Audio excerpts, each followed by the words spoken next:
Hello and welcome to Video Game Hangover. I'm Randy Dickinson and I'm in Harrisburg, Pennsylvania. Hey, I'm DJ Ross. I'm in Mountain View, California. On every episode of Video Game Hangover, we talk about the games that have been keeping us up at night. This week, we're checking out the new demo for Dragon Quest VII Reimagined. Plus, we're spending time with Arc Raiders, Final Fantasy XIV, and Claire Obscure Expedition 33. Oh man, this game. Yeah. It never ends with this thing. This might be our most AAA episode ever. Oh yeah. We got the Arc Raiders. Yep. Claire Obscure. Yep. No weird little Japanese indie horror games from you this week. We're just doing mega budget top line games. No indie Japanese horror games. I'll do better next episode. We'll pull something out of my Steam backlog or whatever. Yep. Not a complaint, just an observation. Yeah. All right. Well, starting the year off big. Yeah. Yeah, we'll go big. By playing AAA games from last year. Right. Exactly. But just like holdovers, just things that didn't quite get tucked in from last year. I feel like that's every January at this point. Do you have this weird period where it's sort of like you're finishing up games for Game of the Year, and then it's like, okay, so I played everything from 2025. What's left? There are no new games yet, so I'm kind of in like a holding pattern. Yeah, I definitely have a little version of that. There's like a part of my brain that's sort of like, what's the first game of 2026 I'll buy? The first new release. So yeah, the weeks up to that point are usually just trying to kind of mop up the stuff from the previous year. I mean, you know, time is a human construct and really ultimately means nothing. So it's like the passing of one year into the other is just sort of like, let's try to finish Claire Obscure before something else comes out. Yeah. Before Expedition 34. Right, correct. Yeah, before the inevitable sequel. Yeah. I always say, like, I could just play backlog stuff this year, but I already got my list. It's like, maybe this is the year I actually do that. I don't know. Maybe they won't put out any new games. I mean, it is probably not a coincidence that the Backlog Attack channel on our Discord has lit up over the last couple of weeks. Oh, yeah, people are getting started. I'm just like, oh, wait, when is this happening? Are we doing it? It's happening now? Yep. Yeah. What, did you commit to anything? I saw that you chimed in there. I have yet to sort of weigh in. I'm not good at, like, playing old games. I tend to sort of lean pretty heavily on what's new and what I'm excited about that's still coming. Mm-hmm. I definitely have old games I should play, though, so I'm ruminating on it, but... Well, I think I committed to stuff as much as I ever commit to playing, like, oh, maybe this is the year I actually finish Metal Gear Solid 5. But no, there's a bunch of other stuff that's like, it's still fairly recent. I want to give the second half of Tears of the Kingdom a shot, especially since I've got the fancy new Switch 2 to play it on. Oh, yeah, there you go. Seems like I've been missing out. But, you know, it's a list of, like, fairly time-consuming games, so I'm just strategizing at this point. Yeah, yes. I think I have probably 3 years running now. I'm like, it's going to be the year of RPGs. I'm just going to play all the Personas and Dragon Quests and Yakuzas I never got to play before, and then, you know, that doesn't happen. So, yeah. So we'll see how it goes. But we have a bunch of interesting games that have been propositioned, and a couple of members of our community have actually made some really good progress already in the first couple of weeks of January. So if anyone within the sound of my voice would like to jump into a Backlog Attack strategy with some like-minded individuals, definitely head to our Discord. Yeah. What else we got going on? What have you been playing lately? Well, like I said, I've just been wrapping up stuff from last year. Like, Yeah. I've wrapped up Silent Hill F. I think I talked about that on the Game of the Year show. Hmm. I finished up Promise Mascot Agency. What a wholesome game. It's like, it's just a very positive experience. I kind of had I thought I might have been running into an issue because I played it in sort of a lopsided way. I basically did like most of the open world exploration and sort of side missions, and then realized like, oh, I haven't been doing any of the story. So I probably did like 75% of the story, like just straight through after like almost 100%ing the map. So it was a very kind of uneven way to experience that game, but I really enjoyed it. I recommend if you're looking for something like, if you like the side quests in the Yakuza games and you just want something that's kind of positive and actually funny. It's like a really funny game. Like the writing's really good. That's a good one to check out. Oh, nice.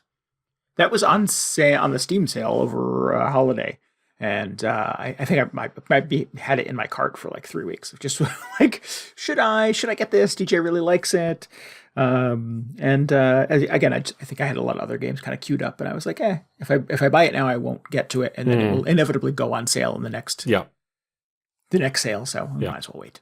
I don't know if you would be into it. It might be a little too extra for you. Oh yeah, yeah. It seems extra. You never know. I don't mind a little extra every now and then. Yeah. Yeah. All right. Well, maybe give it a shot and see what you think. I can't wait to hear. Yeah. Other than that, man, the new raid tier in Final Fantasy XIV came out. Rating's back. Rating is back on the menu, boys. Rating's back. Yeah, exactly. So, I mean, that's what I've been spending. Actually, I haven't been spending a lot of time on it, but that's sort of like been my main focus. It has been a journey, I think. Like, over the last couple of years, I've sort of flirted with these like static raid groups, which are, rather than doing like sort of like matchmaking or ad hoc stuff. Mm-hmm. You get together with 7 other people and you mark off a couple nights a week to go do the raid together. Woof. And what do you mean woof? Woof. Woof.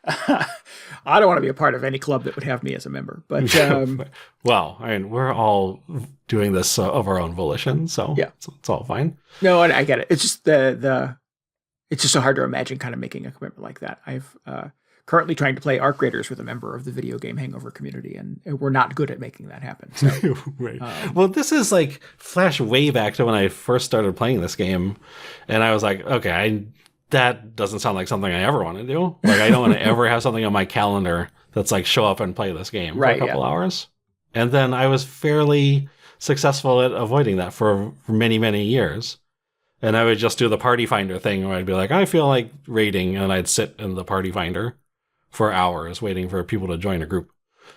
Until like 2 or 3 years ago at this point, I just like managed to, like, one of my friends putting together a static. And I thought, okay, maybe we'll see how this goes. Maybe I'll like it. And it was super good. It was like, oh, I don't have to sit in the party finder. Everybody is like really good at their job. So we're just like knocking these raids out. It was like, oh, maybe I've been thinking about this the wrong way. Maybe it's good to have an organized group to do this stuff with. Yeah. Maybe so I was like, okay, random strangers are the problem. Yeah. Well, you know how the internet can be. It's a real roll of the dice.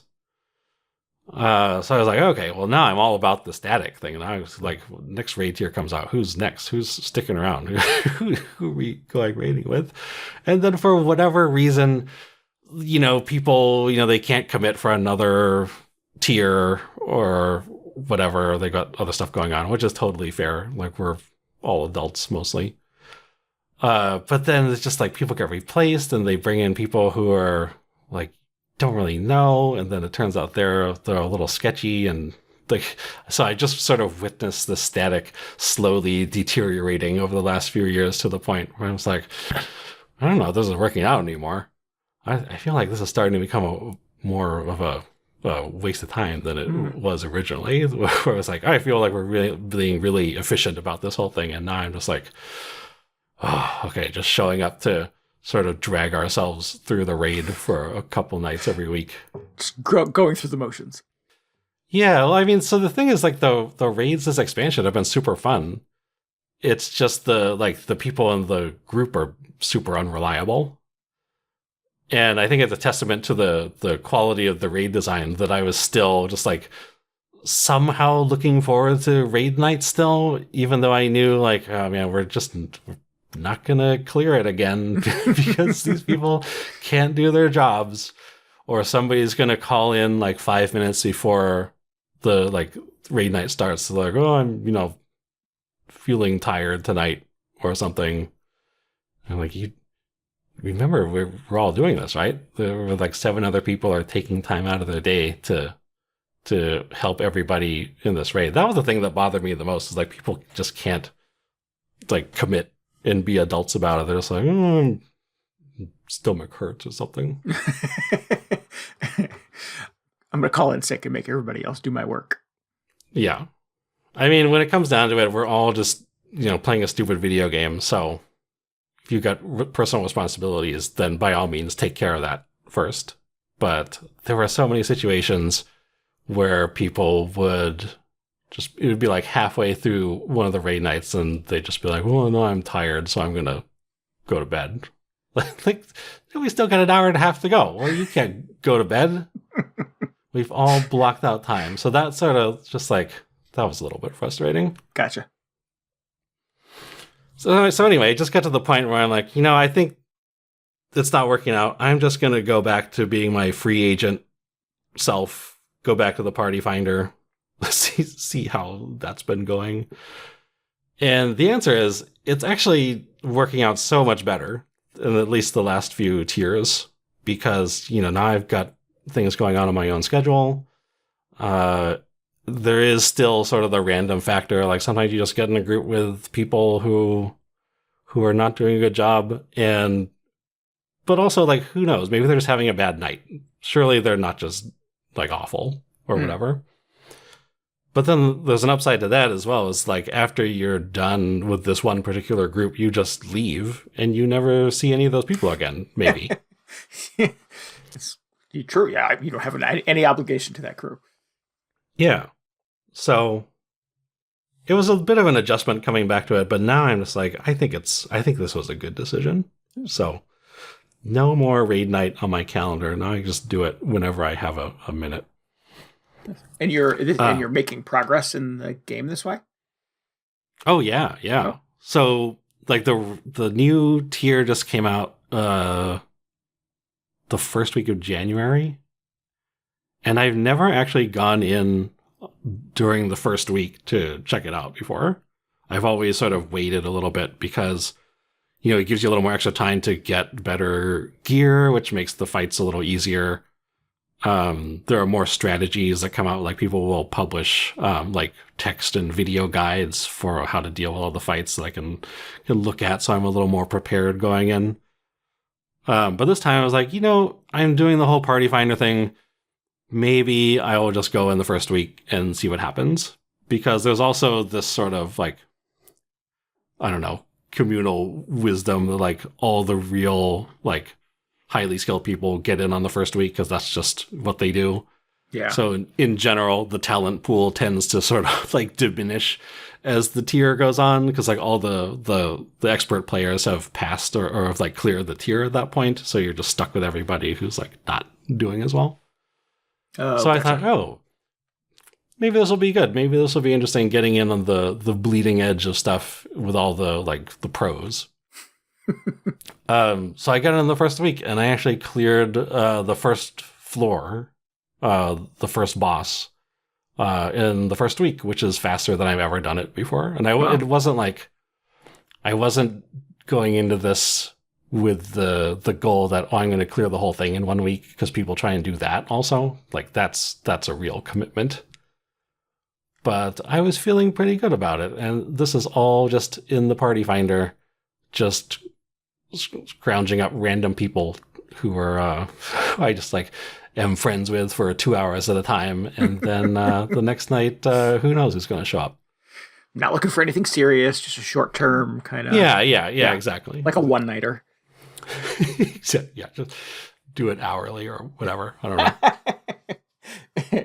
And this is a tool that Party Finder is in the game, or this is a service on the internet somewhere that connects you with people? It's an in-game thing. So you just cool. put up a listing, and you can see everybody else's listings. That it's like, hey, we want to do this fight. These are like, we've got like these jobs are already filled. So here are the people we're looking for. This is about how far we've gotten in the fight. So please know the fight up to this point, and then we'll sort of figure out the rest of it from there.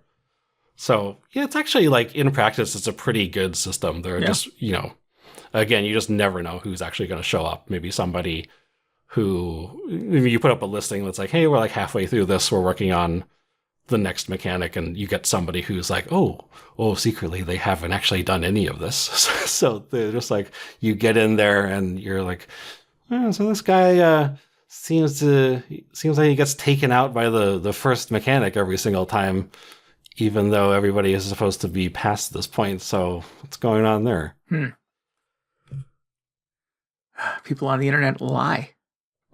It's true, yeah. Yep. It's they lie a disappointing amount, but what can you do? Yeah, and just start over again the next day. Yeah, I mean, I like the ability to sort of like make a break with the party if it's not working out. In fact, there have been a lot more cases where I'll be in a party with people who are doing really well, and I'm just like, hey, maybe we should like exchange info or whatever. Would you like to see each other again sometime? Yeah, we could meet up again tomorrow. And I was like, okay, well, now this is just turning into another static, so I don't know if I want to go that far. But I've definitely been in a lot more groups where I'm like, oh, this is actually going really well. And I wouldn't mind playing with a lot of these people again. There have been, thankfully, very few encounters where it's like, oh, I don't know about this guy. And usually, usually the rest of the party members will sort of like pick up on it as well. Like, oh, so this person isn't working out. We'll just like shut this party down earlier than we were planning, and we'll go, roll the dice again, see who else shows up. So it's been fine. Like the whole party finder experience is not as nightmarish as they say.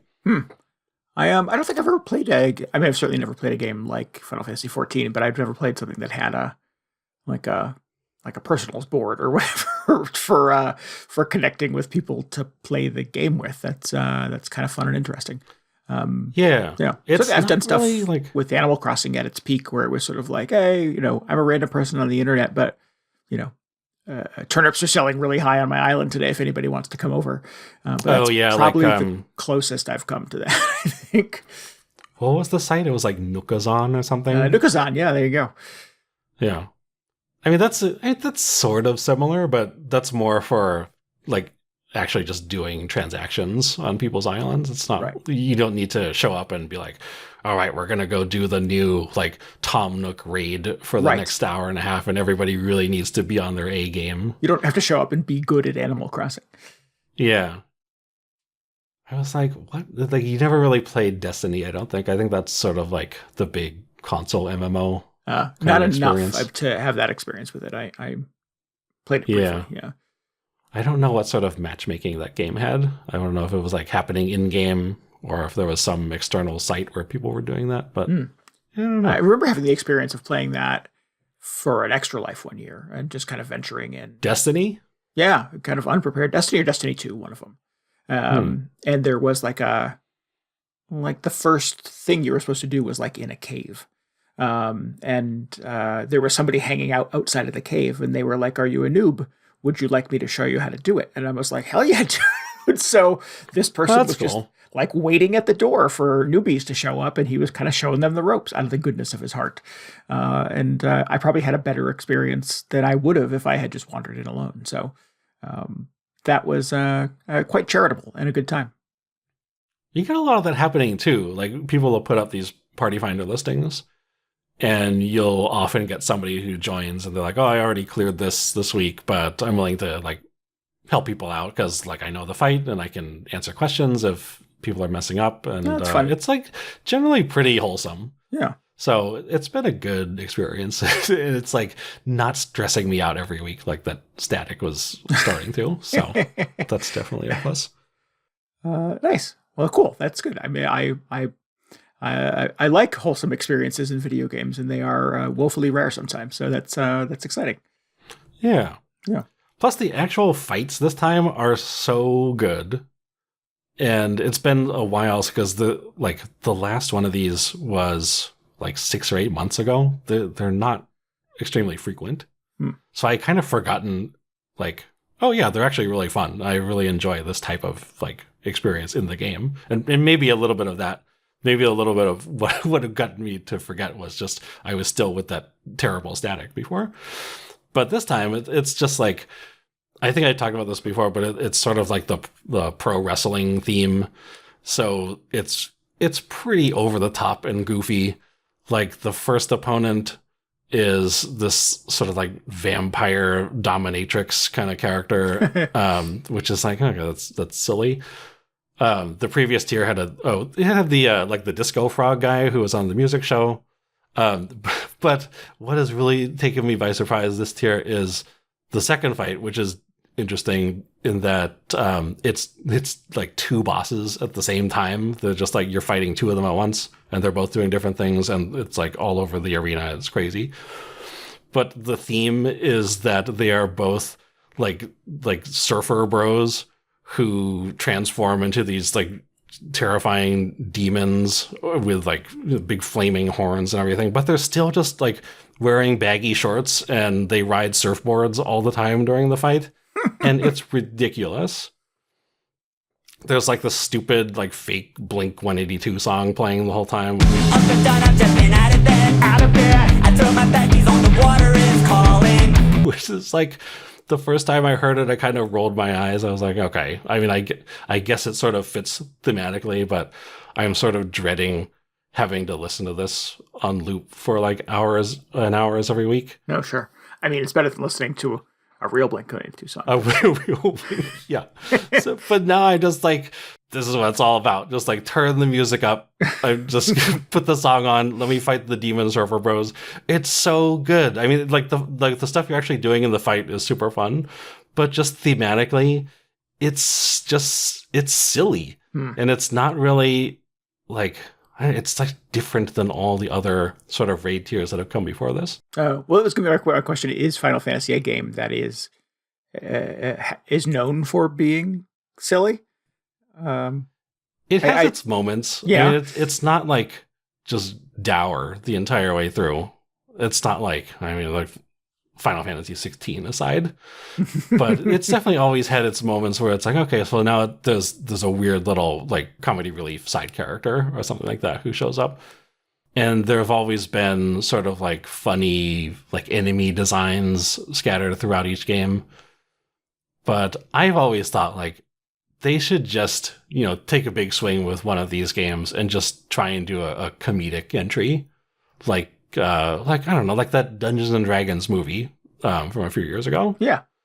Like, I think that would be really good. I don't think you need to do a completely serious game the whole time. Yeah. And we've seen a little bit of that in like the recent Yakuza games, the ones that were like turn-based RPGs. But this makes me think like, oh man, this is just like a comedy fight in the middle of this raid tier.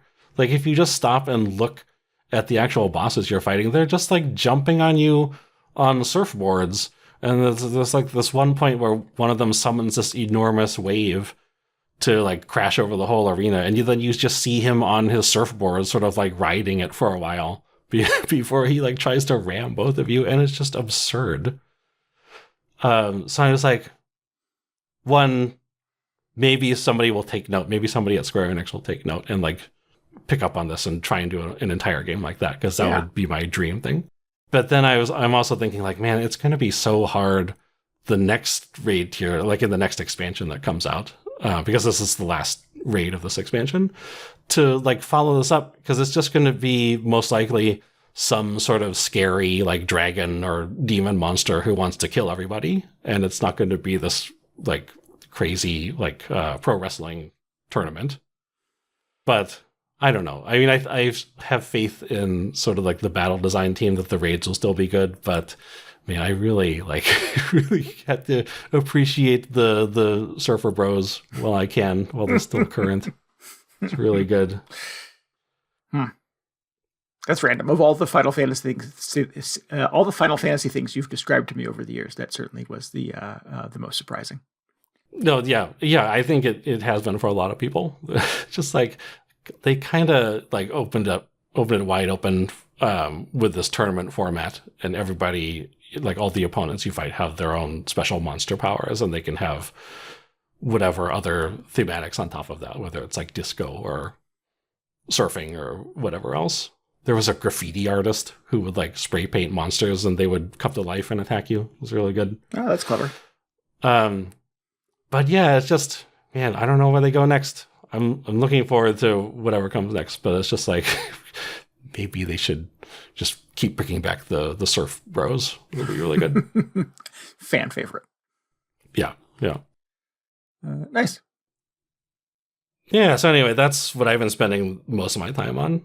Or, just enough of my time until I get tired, and then I can, take a break, and I don't have to commit to anything. I don't know that I've had, I was trying to sort of draw parallels between my experience lately with playing Arc Raiders, because I don't play a lot of online. I certainly don't play a lot of online shooters. I certainly don't play a lot of online games, but we've been playing a fair amount of Peak and things like that. But definitely not a third-person shooter. Definitely not something that is like PvP or PvE. So yeah, I think I was nervous about playing Arc Raiders because I'm in my own brain not great at shooting people in video games and not good at sort of like keeping the appointment to level up and progress and do the things that I need to do to like support my team and stuff like that in Arc Raiders. But I had read some pretty enthusiastic reviews about this. I dug the whole aesthetic where it's these sort of like, scrappy survivors against giant robots that are trying to take over the world. It felt like, what were those games with the big bugs on Earth? Oh, EDF? Earth Defense Force. Earth right? Defense Force. Yes. Yeah. Okay. I got that kind of immediate vibe. Where it was big, kaiju, basically. In this case, they're kind of semi-sentient robots, I think, that have kind of taken over the Earth and made it inhospitable. So the survivors are underground. And then that's sort of like the loose argument for, a looter shooter, basically a 3-person squad, but completely playable solo if you want to address it that way, but always online. And the hook here for Arc Raiders, I guess, is that sometimes you find people who are super hostile and will kill you and take all your shit.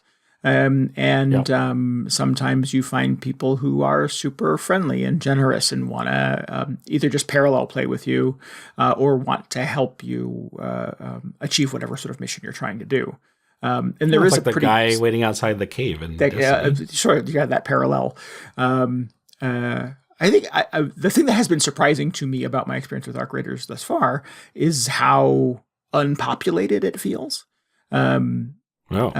The only other sort of parallel I have to this kind of game, I think, the extraction shooter, I guess, is the Division 2, the sort of the dark zone in the Division, whereas you kind of go into this part of the city that has a wall built around it, and it's just lawlessness inside, and you have to like loot and scavenge and watch your head, and then get back to the helicopter in time to get out with what you've sort of raided.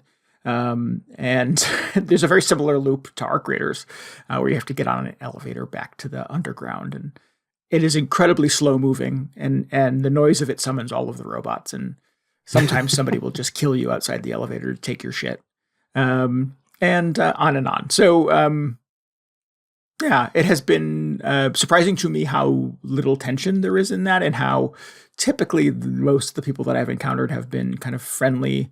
If they're not interested in interacting to kill you, which is rare, they're mostly just trying to do their own thing and hoping you don't kill them, I guess. So they're like not necessarily even trying to help you out. They're just like, okay, we're both here. Let's just kind of keep to ourselves. Yeah.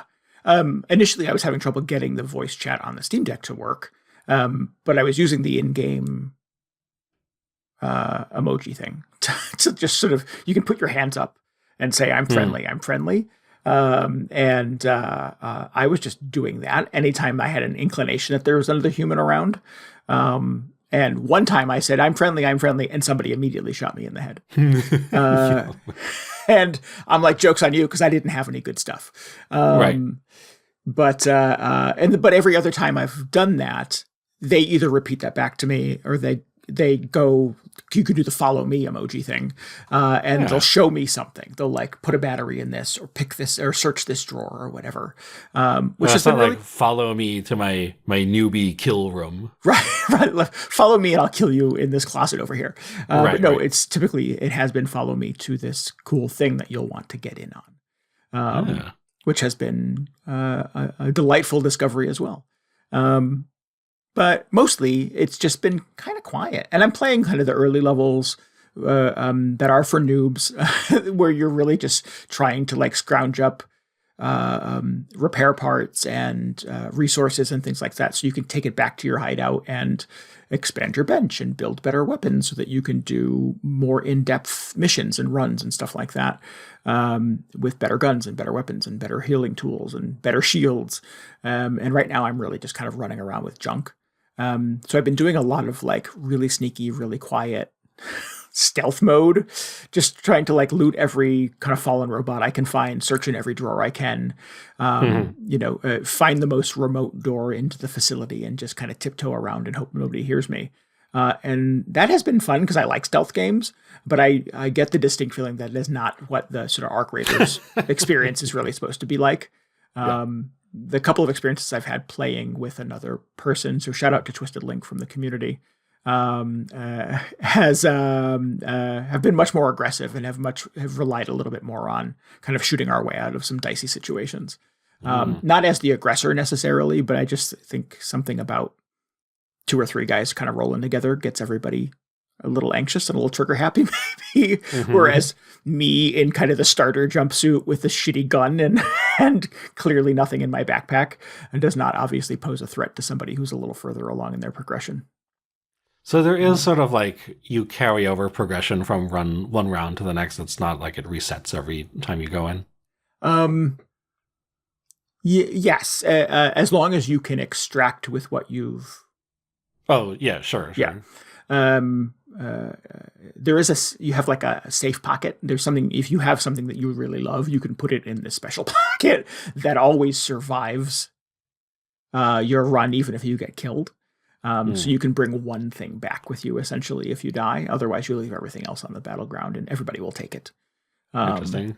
Which I've again, it's kind of a new concept for me in this type of game. I don't remember that existing in the Division. So kind of cool. But I mean, if you get something super exciting, there's batteries and motors and servos and gun parts and things like that are super essential to you being able to build better kits and build better weapons. And as soon as you start running around with something like that in your backpack, like, I have to live through this. I can't. Like, my ability to keep playing this game hinges on me getting this crap back to my workshop. You become a much more cautious player. So yeah, I think when playing solo, I've become a quiet, sneaky ninja in this game, which is kind of fun. But I'm a little intimidated by kind of wading into, now that I've got a slightly better gun and better armor and could probably live a little bit longer in some of the more aggressive corners of the maps. I'm nervous about venturing into them on my own. By aggressive, are they filled with like aggressive, like AI enemies, or is that where all the pro players hang out, or what's going on? Yeah, you do get on the sort of map where you can select the kind of missions you want to do in or areas that you'd like. Oh, there's a robot making facility, but you could probably break into it. It has, and it'll tell you on the map, it has really high security. It requires a special key code to get in, so you've got to find that first.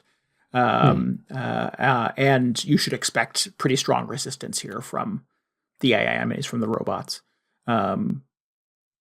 So be prepared. So I've tried to avoid those thus far.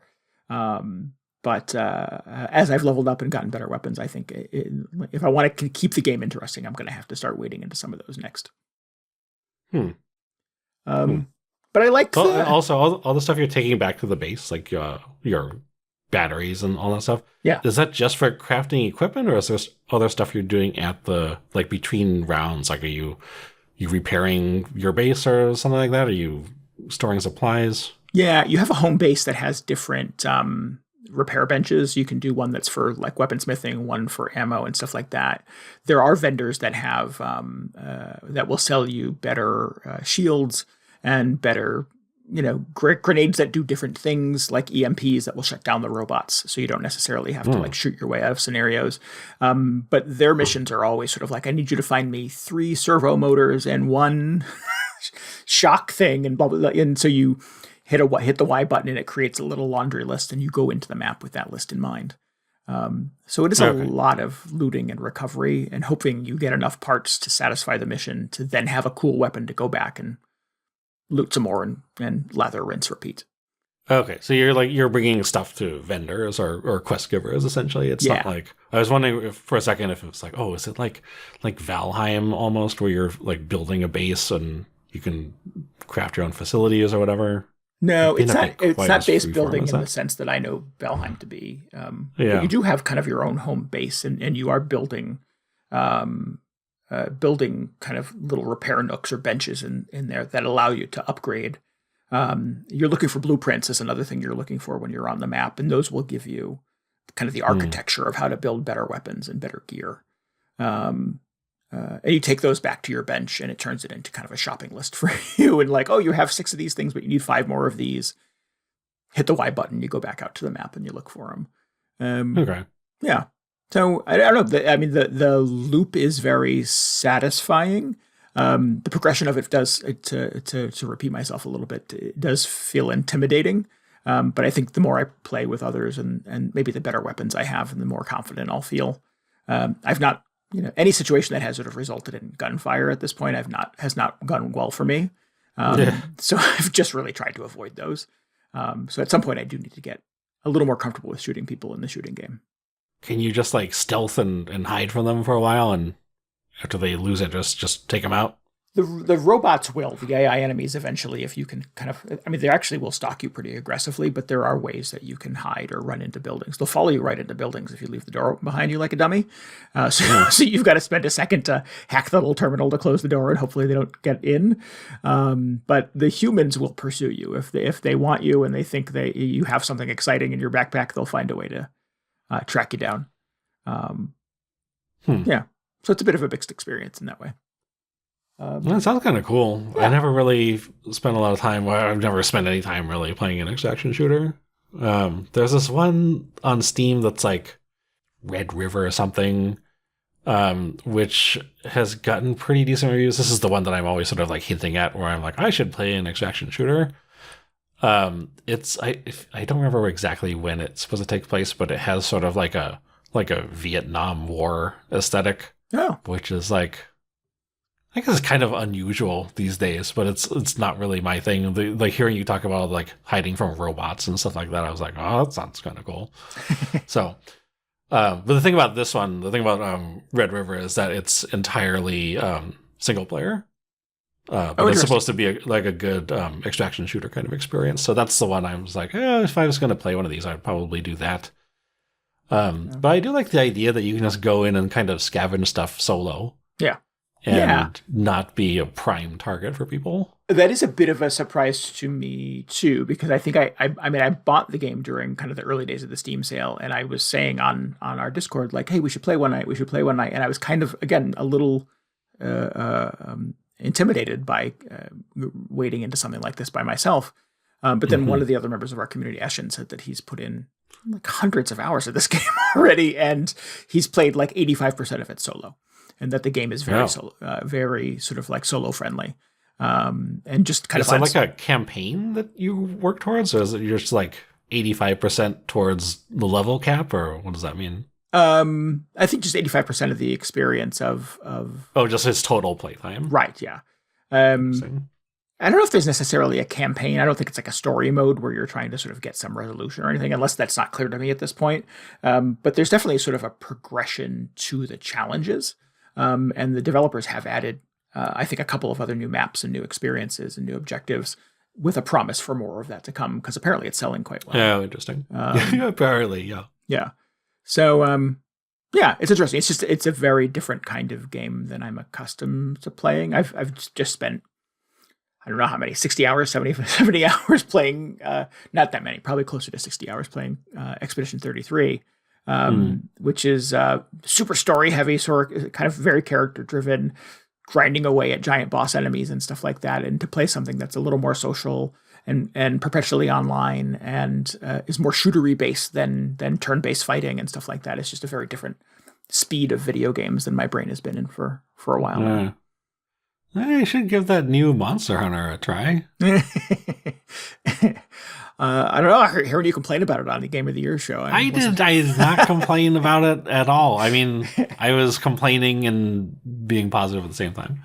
I was thinking about that too for some reason, because like you sort of go out in that and you're ultimately there to get monster parts, but sometimes you go out and you collect stuff for people back at the base and they upgrade the facilities there. So I was like, oh, there's a little bit of similarity going on, but it doesn't have the, you're out there and either somebody kills you, like that just can't happen. And then you don't, like if you die out on the field, you generally don't like lose the equipment you went in with.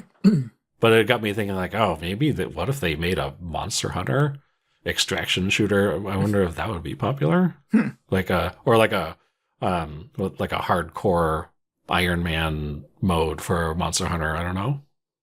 I probably wouldn't play it, but I imagine there are some people out there who would. Yeah.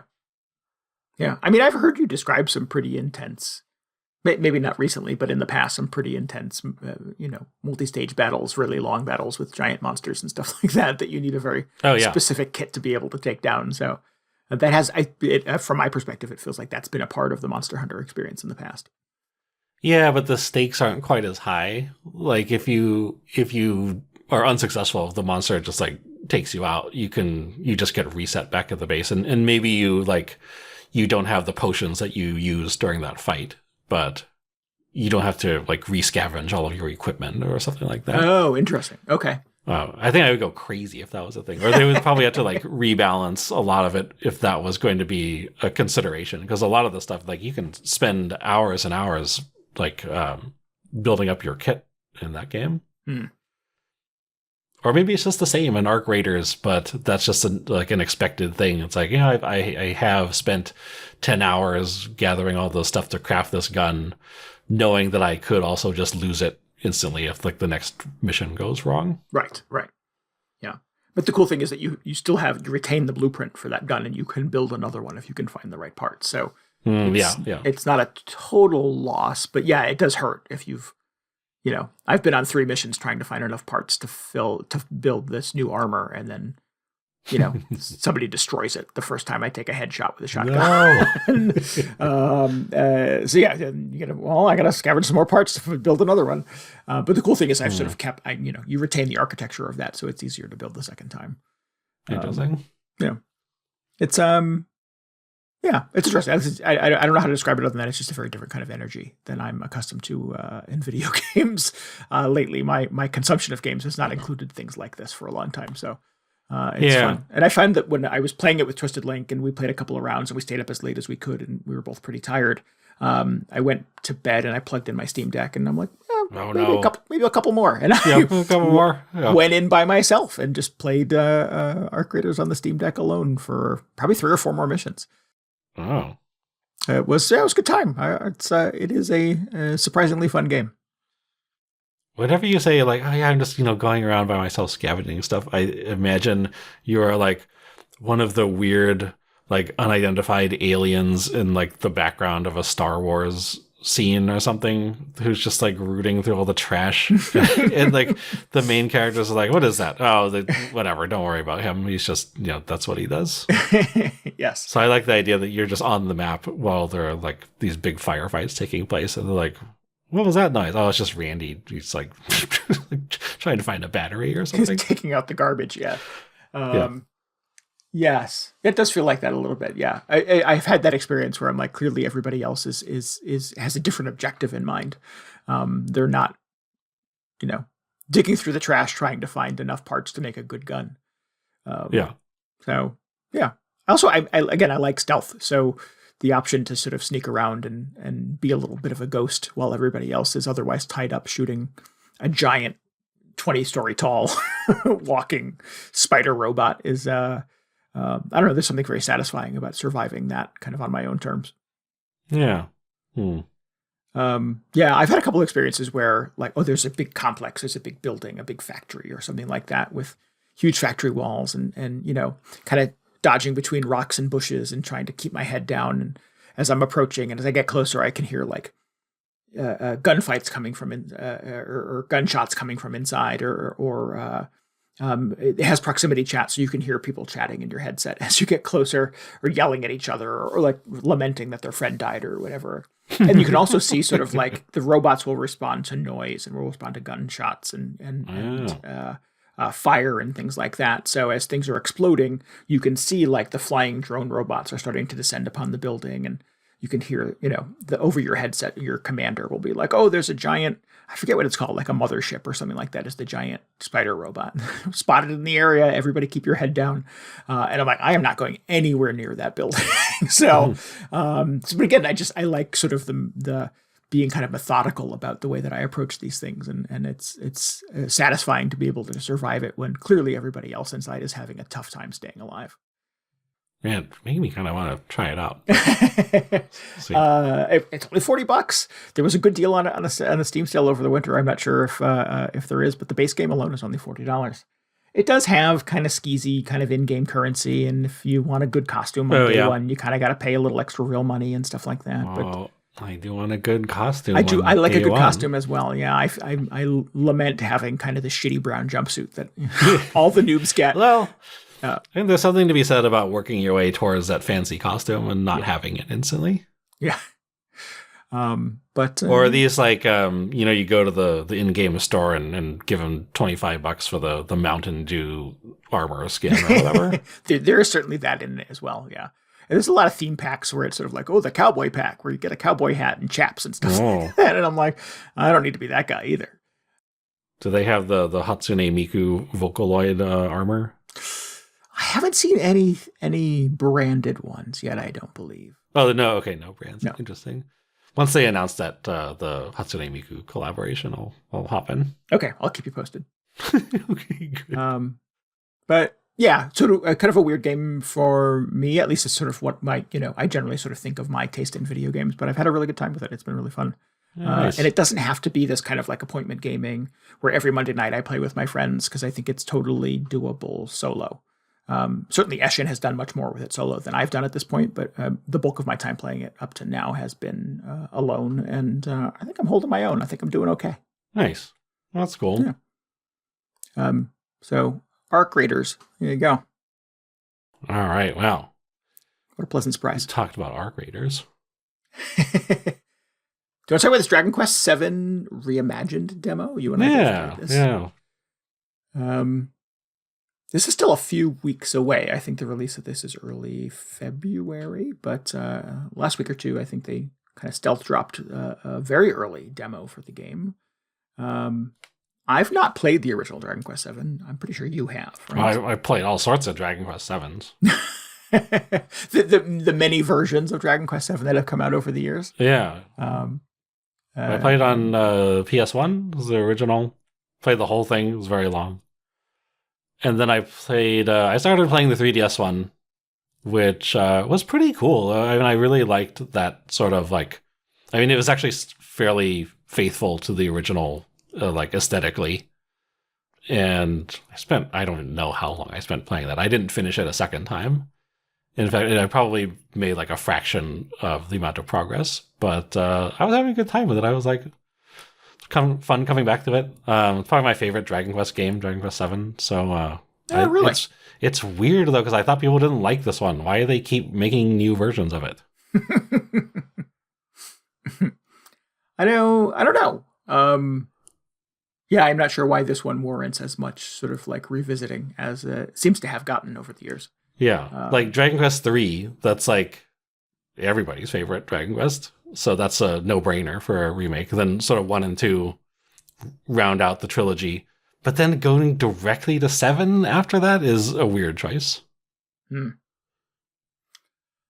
love for 4, 5, and 6, apparently.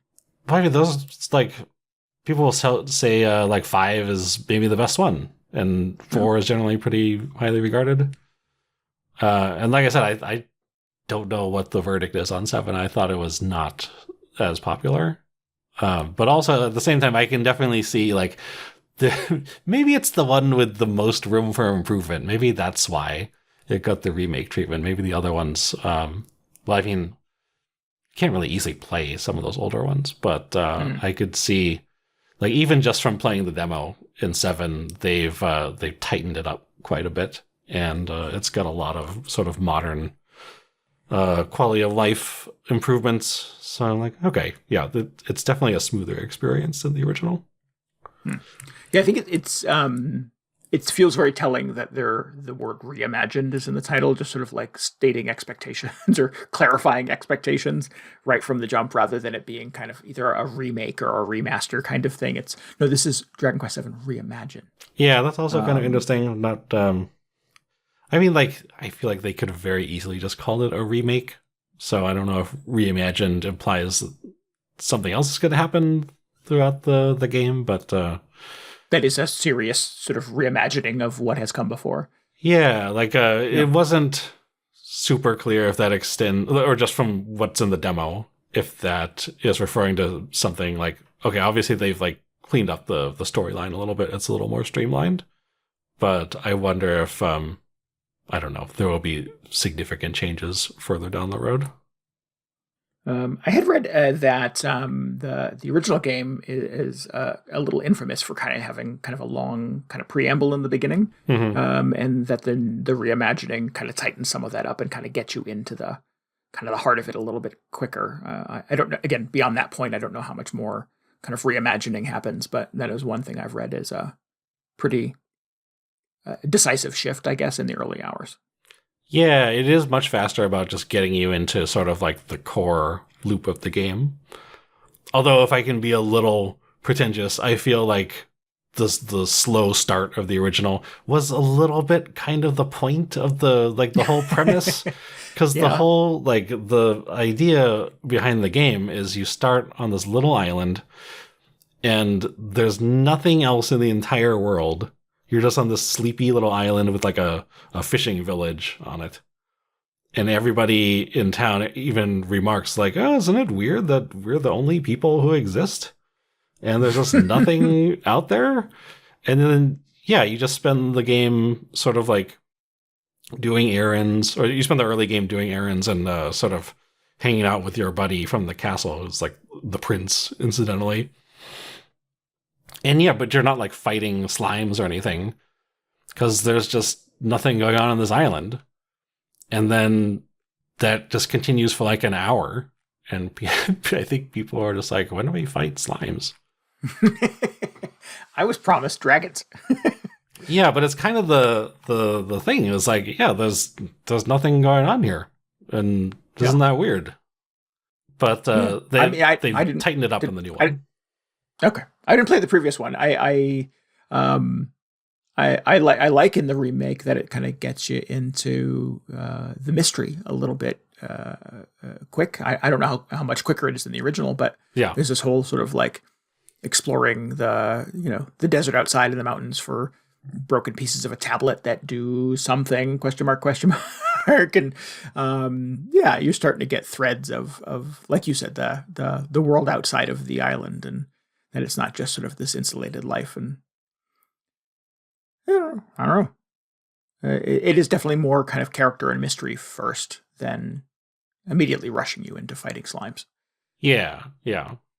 I think it was only really an hour in the original, and maybe the 3DS version before you started getting into battles and doing all the RPG stuff, which at the time I think was scandalous. Like this came out in like 98 or 99, I think, sometime around there.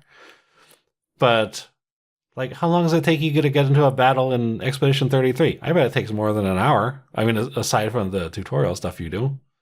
Yeah.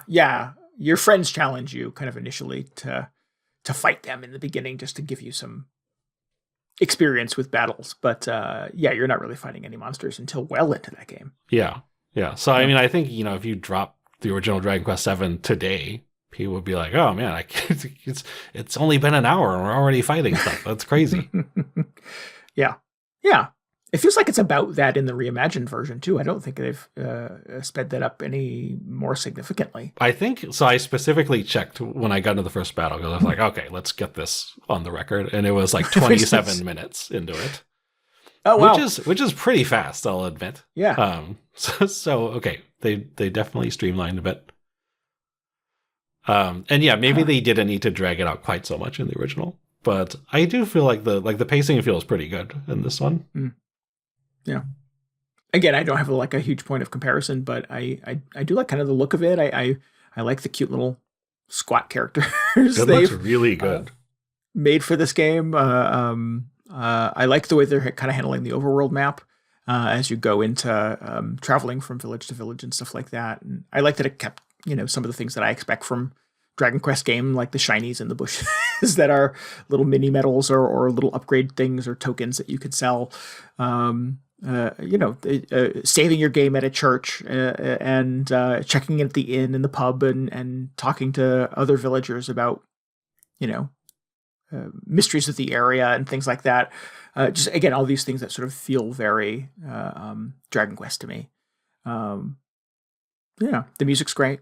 The voice acting is actually pretty well done. That is something I didn't indulge too much in the 3DS versions of Dragon Quest. Is the voice acting was, the ability to do a lot on the 3DS was not great. And I mostly just ended up kind of turning off the voices and just reading the text. Mm-hmm. But I think it's not bad on the new version. I think they're doing a good job with it. So. Yeah, it's pretty good. I don't know if it's like something I need. No? Yeah, like when you first start the game, I think before you get anywhere, maybe even before you name your character, it's like, do you want the voices in English or Japanese? I'm like, what voices? Who's talking in this game? It's absolutely no talking at Dragon Quest. Yeah, well, so, and like, they're fine, but I'm kind of on it's kind of the same deal. I was like, I can read this much faster than I can listen to people speak it. So I was not waiting around for them to finish their lines with apologies to the very talented voice cast. But it wasn't like, I don't know. I can't think of a game with just atrociously bad voice acting that came out recently. So I think like generally that games are doing that pretty well these days. Yeah. But I was like, I don't know. I guess it's just another sort of thing you have to have if you're doing a modern remake. Yeah. Yeah, I think it would be. It might be scandalous to put out a RPG that doesn't have some degree of voice acting in it. But my kind of brief impression of it is I'm kind of enamored with it. I'm more excited about playing the actual game than I was previously. It has done the thing that a demo is supposed to do and making me excited about the main product. So, and the cool thing about the demo is that your progress carries. So it really is just kind of the opening of the game. So whatever you finish in the demo, if you buy the game, it carries over with you. So you don't have to replay it, which is clever. I like when they do that. Yeah. I think there's like a decent amount of the game in the demo. And I was playing the whole thing, kind of wondering like when they were going to cut it off. Because the premise of the game is so interesting. And sort of like the loop, once you realize what's happening, is really compelling. So I thought, okay, so how much are they going to actually give you to sort of lead you on? And they give you a pretty decent amount. And just at the point where I was like, okay, well, so now I'm excited to go to the next thing. It was like, oh, that you've reached the end of the demo. Please wait for the whole thing to come out. So I was like, oh, okay. Please insert your credit card. Yeah. I guess that's fair. Yeah. Yeah. Interesting. I don't know if I have not gotten to that point. Oh, really? Okay. It just shuts off. So I've had kind of a weird experience because I've been torn. Do I want to get this for the Switch 2 or do I want to get it for the Steam Deck? And it is not deck verified. And I think the main reason for it is that the text can be quite small on that Steam screen sometimes, the Steam Deck screen sometimes. Oh yeah. But it is also quite small on the Switch 2 screen. So I'm a little disappointed that there is not a setting in the game to scale the text.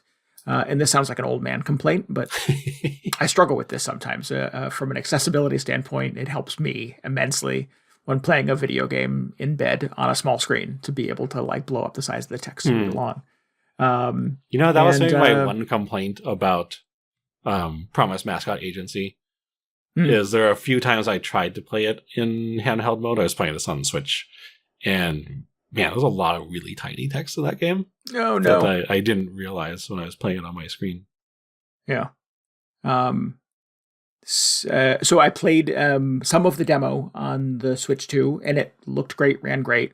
And I played it on the Steam Deck. I have the OLED one. It looked great, played great. But the Steam Deck, if you hold down the Steam button and the shoulder button, there's a zoom tool that allows you to zoom in. And I'm like, well, if I'm struggling reading tiny little text in this game, I can do that on the Steam Deck. I can't do it on the Switch. Because the Switch, as far as I know, doesn't have a zoom function. So I'm going to play it on the Steam Deck, I think is the way to go. Wow. So I've played much more of the demo on the Steam Deck since I've made that decision. But I still haven't gotten to like a stopping point. So that's kind of interesting. I'll have to keep plugging away at it before release day. Okay. I don't think it's not that long. It's maybe 2 or 3 hours. Oh, okay. Yeah, I definitely have not ventured in quite that far. Huh. I only play this on the Switch, on Switch 2. And man, I was impressed by one, just like how good it looks. I remember thinking, like when they were first showing screens of this, I was like, man, it looks really good. Maybe it looks too good. It looks better than I want a Dragon Quest game to look. Because I still, I have a lot of fond memories of playing the PS1 version, the 3DS version. And I was like, that's sort of my sweet spot for, like, what a modern Dragon Quest game should look like. But this one, it's, like, very modern looking. Like, the backgrounds and the characters are all, they're not chunky at all. It just looks like a modern game. They've got a little bit of that depth of field going on in the background. I almost thought, I think I saw somewhere they had built, dioramas of some of the, the towns or the landscapes in this game. And I thought for a second, I wondered if they had done sort of like what they did with that game Fantasian. For that game, they actually physically built a lot of the environments and then scanned them into the game. Oh, interesting. That's super cool. And I'm pretty sure that they didn't do that with this, but having that depth of field effect and just the way that all the environments are rendered, it really does look like you're looking at a diorama a lot of the time, which is kind of a surprising effect. But also, it still looks really good. And I was surprised how smoothly it ran on the Switch, too. I just kind of, the fact that there is a new Switch just hasn't really sunken in yet, because I've really only played Mario Kart and all my old Switch games on it so far. And I just sort of expect everything on the Switch just kind of runs worse than, if you were playing it on something else, because that was sort of the case with the Switch 1. But, no, it's, super smooth. And, there are no real, technical issues that I ran into. I was just like, oh, man, they did it. They made a real game console this time. And it can run Dragon Quest, I guess, is maybe not the benchmark for modern games, but I was just like, this looks great. It's running great on here. I was kind of thinking, I wonder if I do end up playing this, if it's just a Switch 2 thing, is it a PS5 thing? I don't know, but I think I would get it for the Switch. Yeah. I mean, that's typically my default. And my decision to go with the Steam Deck has nothing to do with it not looking good or running good on the Switch. Just a game that can be a little text heavy sometimes. I want to be able to read it all. I struggled with Strange Horticulture on the Switch because it was really difficult. It is also a very text heavy game, and it also did not have the function to blow up the text or to scale the text at all. So, but it has a magnifier built in, doesn't it? It does for viewing objects. Does it work on the text? I thought it worked on the text. I don't remember that. I could be mistaken, but I ended up double dipping on that game and buying it on the Steam Deck specifically so I could use the Steam Deck's built-in zoom feature. Yeah. That whole like physical to digital thing that you were talking about with Fantasian, I've read they've done something similar with character costumes in. Oh, maybe that was what I was thinking. Yeah, I saw them doing that, and yeah, I was like, oh, did they actually do that made for dolls everything? of all the main characters and put cloth apparel on them and scanned that into the game. So they're getting some level of kind of fidelity that maybe didn't exist in previous Dragon Quest games that way. Yeah, when I read that, I was like, I don't know if you need to do that. Like, Dragon Quest doesn't need to look that good. But I mean, the end result is pretty impressive. Yeah. I think the dilemma that creates for me is that I like Dragon Quest IX, and I mentioned this to you before we recorded tonight. Dragon Quest IX is kind of my gold standard for Dragon Quest games. I may be alone in that perspective, but it was the first one I played. It's certainly the one I've played the most of. And that game allowed you to pick up different costume pieces to dress your characters as you went. And you could build kind of weird, cool, mismatched outfits of clothing that had different abilities and different armor and things like that. And it actually represented on your character as you were running around in the game. And that, as far as I can tell, doesn't exist in Dragon Quest VII Reimagined. And you mentioned before we recorded tonight that that's pretty rare in Dragon Quest games. That really kind of only happens in 9. Well, I was saying, like, not only is Dragon Quest IX the only Dragon Quest game that lets you do that, I think it's one of the only games or like RPGs in general that lets you do that. Unless, except for a little game called Final Fantasy XIV, if you want to go on that. Or like Diablo lets you do that. So like that sort of game, the ones that are all about like the loot, I feel like that's more common. But I was struggling to think of another, like, the Final Fantasy, they don't really let you do it. Like Persona. No. Sometimes there's like one costume that's sort of like the joke costume that changes your appearance. Yeah. I don't know how they do it over in Trails. Maybe somebody could chime in on that. But I was just thinking, like, I can't think of another game that really handles it the same way Dragon Quest IX did. Well, that's too bad. I really like that about Dragon Quest IX. Yes. So just like setting your expectations way off from the get-go. Yeah. Oh, yeah. I mean, it certainly was like, oh, this must be how every Dragon Quest game is played. So it was, it continues to be surprising to me that that's not the case. Yeah. Yeah. I mean, kudos for pulling that off on the DS as well. So they were really kind of maximizing the potential of that device. Yeah. Looking back on it, I was like, I kind of can't believe that they even did that back then. But who knows? I know, like, Dragon Quest X, the MMO, for sure lets you do that, but like MMOs are a whole different breed. Sure, that makes sense. That never came out in the US, did it? No, there's still it's never going to happen. People keep thinking like maybe this is the year, but I don't know. Oh, I mean, they've been teasing 12 forever, so maybe this is the year that happens too. Yeah, so. Maybe they'll do it in 12. So maybe. I may still be busy playing 7, so we'll see how it goes. Right. I don't know if I'm going to play this. I mean, like, I'm yeah, really that was my next curious. question for you. Do you think you'll do this? Like, probably not. I am really curious about what they've changed, if anything. And like I said, I really do like the sort of story in 7. I should clarify. I like the individual stories. To me, Dragon Quest VII is more about like you end up going to a bunch of different places around the world, and they each have their own largely self-contained stories, which is not. I mean, it's like that's pretty common for any Dragon Quest. And eventually there is that's 9 in a nutshell. Yeah. Yeah, like there's some overarching story that emerges at some point, and I'm like, I can take it or leave it, but. I think that's the strength of any Dragon Quest is mostly in those little vignettes that happen. And I really like a lot of those. So I'm curious to sort of experience those again. But man, it's just a long game. I don't know if I've got it in me to go through the whole thing again. I will say though, I was thinking like, maybe I'll just go finish the 3DS version, or maybe I'll just restart the 3DS version to see how that plays out. But I think like there are enough changes in this new one that if I was going to decide like, oh yeah, I'm just going to play some version of Dragon Quest VII again this year, I would probably play this new one that's coming out. Yeah, I was trying to remember if I had actually bought the 3DS version of the remake that came out many years ago. I know you bought it because you played it and you didn't like it. Oh, okay. Well, there you go.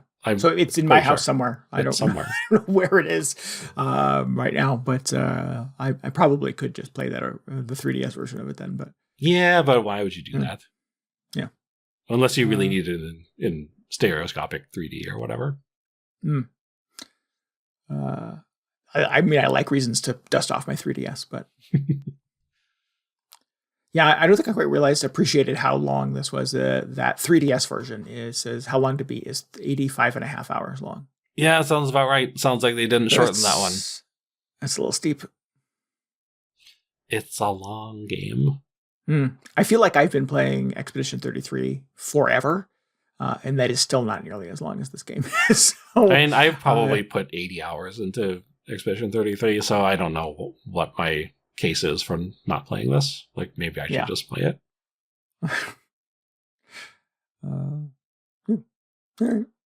Well, I'm gonna jump in. I'm sure within 24 hours of it coming out, some YouTuber will like, here's everything that's different from the original 3D. Oh yeah, that's what I want. Yeah. Yeah. I was just like, nobody knows because nobody played the original one. They're just like, oh, there's no way to know what's different about this one. Yep. The one guy who's old enough to have played the original is waiting for his moment to make that video. You are that guy. Not it. Yeah. No, you're opting out. Well, then I have to play the whole new one in like 72 hours straight. That's true. You got to get those clicks. Yeah. Plus, I probably wouldn't even remember what's different because it's been so long since I played that PS1 version. All right. Well, and this comes out February 5th, so not that far away, right around the corner. But I suspect we will. At least I will check back in on it at that time, and maybe DJ will dust off the 3DS version. We'll see how it goes. We'll see. No. Yeah. Is that not on your backlog list for this year? The 3DS version? No, it wasn't previously. No, I just got through saying I would play the new one. I'll never play the 3DS version. I'll just committing to that. Just sadly will go unfinished unless there's some sort of like 3DS revival. Oh, you did say that you had put a lot of hours into that version of it too, right? Probably more than I'm remembering.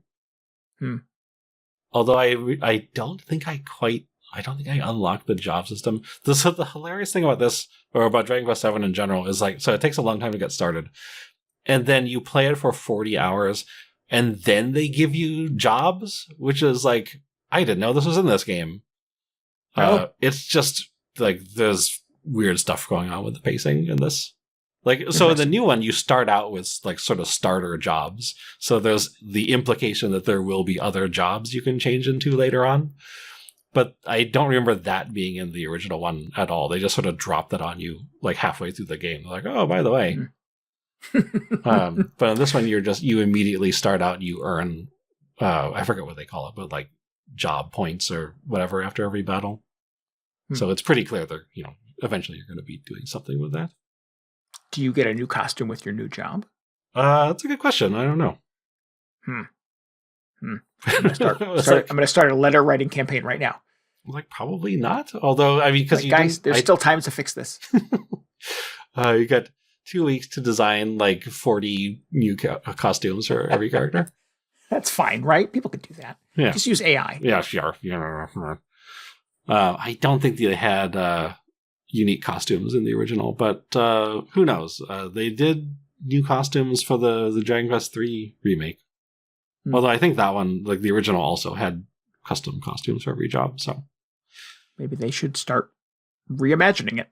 Yeah, maybe that's what why the Reimagined label is on there. They've got fancy new costumes for everybody. Yeah. All right. I want to wrap this up. We should wrap this up.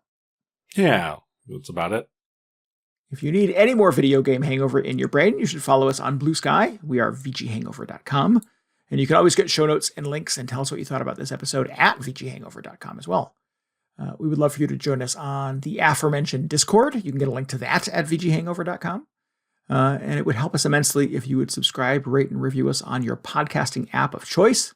And maybe help us out by telling your friends about the show. Yeah, we really appreciate that. Helps us bring in new listeners. Then they can tell us what their favorite JRPGs are, where you can go all fashion designer on your party. I really want to know, actually. I feel like I'm missing something really obvious, like there's a game that's fully based around that. I don't know. Nothing comes to mind. To the Google. Dragon Quest IX, the only game that lets you dress up your character. Yeah. Oh, I'm going to pose that question in the Discord. We'll see what people will roll out. All right. All right. We'll be back in a couple of weeks. Until then, this is Randy Dickinson. This is DJ Ross. Thanks for listening to Video Game Hangover. Goodbye. Good night. See ya.